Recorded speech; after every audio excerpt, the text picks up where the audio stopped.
ایک دن سلطان صلاح الدین ایوبی کو ان کے جاسوس نے بتایا کہ شہر میں ایک عالم دین ہے جو بہت بندوں میں مقبول ہے۔ مجھے اس پر شک ہے کہ وہ بندوں کو ورگلا رہا ہے اور ہمیں دشمن کا جاسوس نظر آ رہا ہے۔ صلاح الدین ایوبی نے کہا کہ وہ کیا کہتا ہے؟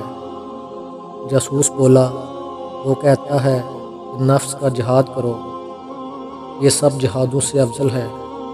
بچوں کی تعلیم کے لیے کوشش کرو، یہ بھی ایک جہاد ہے۔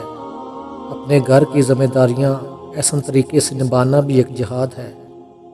سلطان نے کہا، یہ ٹھیک کہتا ہے۔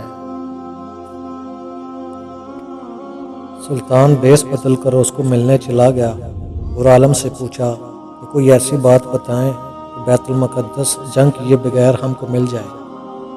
عالم نے جواب دیا کہ دعا کریں۔ سلطان غصے سے لال پیلا ہو گیا اور دل میں سوچا کہ یہ بندہ عیسائیوں سے اور یہودیوں سے بھی زیادہ خطرناک ہے۔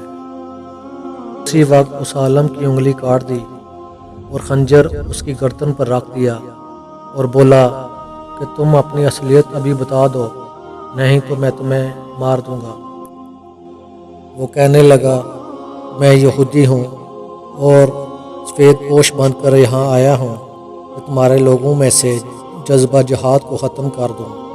سلطان نے اسی وقت اس کا کام تمام کر دیا۔ دوستو، عیسائی اور یہودی شروع دن سے ہی اسی چکر میں ہیں کہ مسلمانوں کے دل سے جذبہ جہاد کو ختم کر دیا جائے، اور بہت حد تک وہ اس میں کامیاب بھی ہو گئے ہیں۔